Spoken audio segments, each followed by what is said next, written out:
শুয়ে পড়ুন। না, আমি এখন ঘুমাবো না। একটু আগে না বললেন ঘুমাবেন? এখন বলছি ঘুমাবো না। ওকে, তাহলে আমাকে কোলে নিয়ে ছাদে চলেন। আমি ছাদেও যাব না। ওই যা বলছি করেন, আমাকে কোলে নিয়ে ছাদে নিয়ে যান। নিয়ে যাচ্ছি বলেই কোলে তুলে নিলাম। তারপর একতলা বেয়ে উপরে নিয়ে গেলাম, সোজা ছাদে নিয়ে নামালাম। শোনেন, আমি আপনাকে যা যা বলবো আপনি তা তা করবেন। মনে থাকবে নাকি আবার সেই ডোজ বের করতে হবে? না, বলেন কি করতে হবে আমাকে? প্রথমে আমাকে পেছন থেকে জড়িয়ে ধরেন। কি? বললাম না কোনো কথা বলবেন না, যা বলবো শুধু তাই করবেন। ঠিক আছে বলেই নিজের ইচ্ছার বিরুদ্ধে সুমাইয়াকে পিছন থেকে জড়িয়ে ধরলাম। মাঝে যথেষ্ট ফাঁকা রাখলাম। ওই আপনাকে জড়িয়ে ধরতে বলছি, আপনি মাঝখানে এত ফাঁকা রাখলেন কেন? ভালো করে জড়িয়ে ধরেন আর ফাঁকা জায়গাটা ভরাট করেন। হুম বলে একেবারে নিচের বাহুতে বেঁধে নিলাম সুমাইয়াকে। ওই আপনার মাথাটা আমার কাঁধে রাখেন তো। কেন? রাখতে বসি রাখেন, আর এমন ভাবে রাখবেন যেন আপনার শ্বাসটা আমার ঘাড়ে পড়ে। আপনার শ্বাসটা যেন আমাকে আবেগের ছোঁয়ায় ভরিয়ে দেয়, শিহরিত করে তুলবে আমাকে, বুঝছেন? হুম বলে ওর কথা মতো ওর ঘাড়ে মাথা রাখলাম। আমার ফেলে প্রত্যেকটা শ্বাসে যেন ফেপে উঠতেছে সুমাইয়া, আর ও আমার ঘাড়ের উপর মাথা রাখলো। আচ্ছা, আপনি আমাকে ভালোবাসেন? না। কেন ভয় পান আমাকে? হুম আমি কি বাঘ না ভাল্লুক যে আপনাকে খেয়ে ফেলবো? কিছুই উত্তর দিলাম না। তারপরও কিছু না বলে শুধু শহরটাকে দেখতে লাগলো আর মিটিমিটি হাসতে লাগলো। আসলে নিজের ক্রাশকে বিয়ে করেছি, তার উপরে আবার এত সুন্দর করে জড়িয়ে ধরে রেখেছি। যতই ভয় পাই না কেন, মনের কোণে আবেগ ঠিকই খেলে যাচ্ছিল।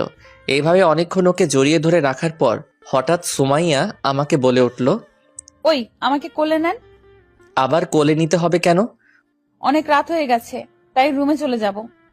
তো চলেন, কোলে নিতে হবে কেন? আমি যেভাবে এসেছিলাম সেইভাবেই যাব। তো বেশি কথা না বলে কোলে নেন তাড়াতাড়ি। হুম বলেই আবার কোলে তুলে নিলাম।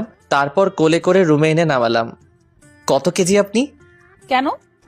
আপনার আনার সময় মনে হলো 80 কেজি বস্তা নিয়ে এসেছি, তাই জিজ্ঞেস করলাম যে আপনি কত কেজি।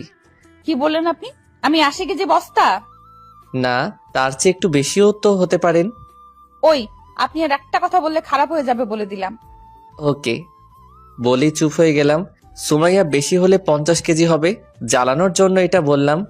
এতদিন আমাকে জ্বালিয়েছেন, এখন আমি আপনাকে জ্বালাবো। যাই হোক, নিজের ক্রাশকে বউ হিসেবে পেয়েছি, এর থেকে বেশি আর কি হতে পারে। এখন সময় দল বদলে আমার তরফে এসেছে, তাই জ্বালিয়ে ছাড়বো আপনাকে। এসব ভাবতেছিলাম, তখনই সুমাইয়া বলে উঠল, কি ঘুমাবেন না? হুম ঘুমাবো। তাহলে শুয়ে পড়ুন না কেন? ঘুমাবো একটু পরে। আমি তো এখন ঘুমাবো। তো ঘুমান না করেছে কে?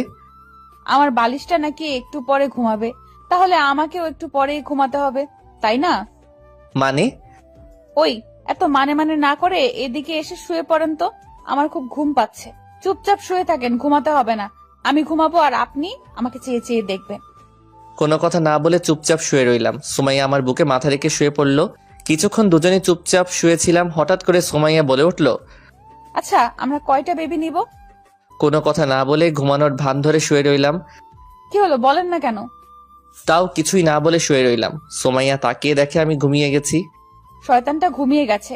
আজকে সারা রাত ভেবেছিলাম গল্প করে কাটিয়ে দেব, কিন্তু মহারাজ ঘুমানোর জন্য পাগল হয়ে গেছে। যাক, ও ঘুমিয়ে গেছে, আমি আর জেগে থেকে কি করব? আমিও ঘুমিয়ে যাই, কাল সকালে শয়তানটাকে দেখে নেব। এখন ঘুমাই। এটা বলেই সুমাইয়া আমার গালে একটা চুমু দিয়ে আবার বুকে মাথা রেখে ঘুমিয়ে গেল। তাই আমিও চোখ না খুলে মিটিমিটি হেসে ঘুমিয়ে গেলাম। মেয়েটার পাগলামি দেখে হাসি পেল, তাও হাসলাম না, মনে মনে হেসে নিলাম কতক্ষণ। আজান দিতেই কেন জানি ঘুমটা ভেঙে গেল তাড়াতাড়ি। চোখ খুলে ডান বাম দিকে তাকালাম, কেউ নেই। হঠাৎ শরীরের উপর একটা ভারী বস্তুর টের পেলাম। তাকিয়ে দেখি সুমাইয়া আমার উপরে উঠে শুয়ে আছে।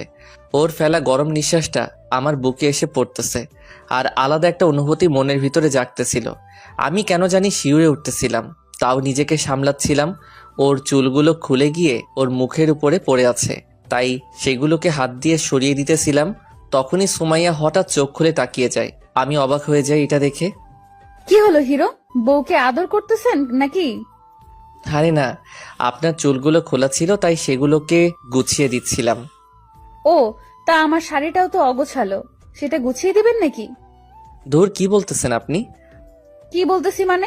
বউকে আদর করবেন সেটা মুখে বলতে পারেন না, লুকিয়ে লুকিয়ে আদর করতে লজ্জা করে না?